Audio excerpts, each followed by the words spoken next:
O tema hoje é o conceito de capital social de Robert Putnam. Falar hoje sobre o livro de Robert Putnam, Comunidade e Democracia, a experiência da Itália moderna, e tentar refletir como é que essa experiência da Itália pode inspirar a região metropolitana de Rio Preto. Então aí o Robert Putnam, que é professor da Escola de Governo da Universidade de Harvard, nos Estados Unidos. A pesquisa de Robert Putnam começa a partir da década de 80, quando a Itália deixou de ser um Estado unitário.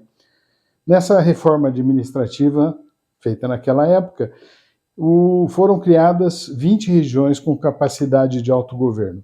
E para compensar as diferenças regionais, o governo central adotou um programa de distribuição de recursos e de aplicação de investimentos diferenciado. As regiões da Itália, então, foram divididas em região Nordeste, região Norte, região Central, Sul e Isole, as ilhas da Sicília e Sardenha. Estão aí as 20 regiões da Itália. Na pesquisa, Putnam se propõe a entender como se daria um processo de adaptação das novas regiões, bem como o seu desempenho enquanto governos autônomos. Sua pesquisa durou 20 anos, de 1970 a 1990, e contou com a colaboração do Robert Leonardi e de Rafaela Iannetti, da Universidade de Illinois, em Chicago. Putnam cria alguns índices para avaliar o desempenho institucional dos novos governos. Os índices criados por Putnam foram: 1. Legislação reformadora. 2. Creches. 3. Habitação e desenvolvimento urbano. 4. Serviços estatísticos de informação. 5. Inovação legislativa, né? E o 10º, presteza orçamentária, gastos com unidade sanitária local, capacidade de efetuar gastos na agricultura, estabilidade do gabinete, clínicas familiares. 15. Sensibilidade da burocracia e, finalmente, instrumentos de política industrial. Bom, a avaliação do desempenho dos governos regionais italianos, então, mostrou que aqueles governos chegaram a resultados diversos, diferentes. Os governos que tiveram melhor desempenho foram os governos da Itália setentrional ou o norte, e os que tiveram o pior desempenho foram os da Itália meridional. A satisfação popular com os governos do norte perpassa todas as classificações sociológicas ou filiações partidárias, ou seja, a população do norte tem um grau de satisfação maior que as regiões do sul com o trabalho dos governos. E essa constatação levou o Putnam a uma indagação. Olha a pergunta: o que diferencia as regiões do norte com um bom desempenho das regiões do sul com mau desempenho e, em cada uma dessas partes, as mais prósperas das menos prósperas? Assim foi explicado o desempenho institucional. Ele descarta a tese que associa democratização à modernização econômica, pois ele acredita: 1.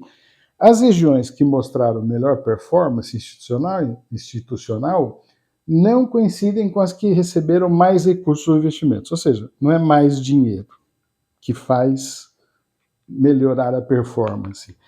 E apesar de admitir a existência de conexão entre modernidade econômica e democratização, Putnam acha que ela não é direta, precisando de um elemento catalisador. Para o autor, a explicação mais plausível é a da existência de uma comunidade cívica na Itália. Vamos ver as características desse elemento que parece ser novidade para nós aqui: comunidade cívica. A comunidade cívica tem várias características. A primeira, participação cívica, que é a disposição do cidadão para a busca do bem comum, à custa do puramente individual e mesquinho. E ele faz um comparativo entre os referendos e votos preferenciais. As pessoas do Sul participavam mais das votações, das eleições, utilizando mais a característica do voto preferencial, quando, ao invés de ela votar num partido, ela votava em um nome do partido, e havia uma baixa participação nos referendos, quando o governo fazia consultas específicas. A outra característica da comunidade cívica é igualdade política. Os cidadãos agem como iguais, não como patronos e clientes, ou como governantes e requerentes. Ainda aí, isso foi aferido e foi percebido durante a pesquisa dos 20 anos, levando em conta a participação em referendo e a utilização do voto preferencial. Solidariedade, confiança e tolerância. Nesta comunidade, os cidadãos são prestativos, respeitosos e confiantes uns nos outros. E, finalmente, associações. São estruturas sociais que incentivam e viabilizam a cooperação. Clubes e associações, clubes esportivos, criativos, atividades culturais, científicas, Rotary, um fórum de desenvolvimento sustentável, etc. As regiões que apresentaram mais características de comunidade cívica são as localizadas no norte da Itália. E o seu estudo, o estudo que o Putman fez, constata que a eficiência e eficácia administrativos do governo do norte se devem à existência de uma comunidade cívica na região do norte setentrional da Itália. Ou seja, mais que a força do voto, era a organização da sociedade em estruturas de base, nos clubes de serviço, como dito no slide anterior. E isso tem origem histórica. A partir do século XII, o norte e o sul da Itália passaram por regimes distintos. Olha lá, o sul, uma monarquia normanda autocrática, forte máquina administrativa burocrática, reforçou os direitos feudais dos barões. O rei Frederico II delineou os vínculos divinos da coroa. Todas as cidades eram subordinadas a uma comissão de funcionários centrais. Havia uma burocracia. A vida cívica era ordenada do centro para a periferia ou de cima para baixo, quer dizer, não havia organizações de base, não é? E a atomização, a fragmentação da sociedade, não é? Aquele monte de hoje a gente chama de tribos, não é? Cada uma lutando pelos seus direitos e muitas vezes umas contra as outras. Ainda, após a morte do Frederico II, os barões fortaleceram e aperfeiçoaram o seu domínio sobre as cidades. Piorou. No norte, ao contrário, as cidades da Itália, do norte e central, tornaram-se ilhas de governos autônomos no mar de governos feudais. Olha lá, seus cidadãos estabeleciam, pelo diálogo, pela persuasão, as leis e as decisões que governavam suas vidas. O desenvolvimento de laços associativos entre habitantes das comunas foi a principal estratégia para vencer a insegurança gerada pela violência e anarquia da época. Idade Média, hein, pessoal? Idade Média. Sabemos, não era brincadeira lá. E as guildas tinham como principal função a promoção da ajuda mútua, até de crédito. Até de crédito. O dinheiro não era amontoado, né? Não era acumulado na mão de poucos e era colocado à disposição da comunidade para gerar negócios. As guildas são aquelas organizações dos artesãos, e tem uma história interessante por trás disso daí.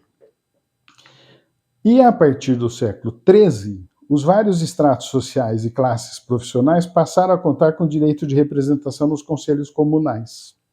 Então, essas guildas, essas classes de profissionais e estratos sociais tiveram assento nos conselhos. Para Putman, a história foi capaz de criar as tradições cívicas distintas entre os italianos. No sul, a desconfiança entre os cidadãos e em relação ao governo.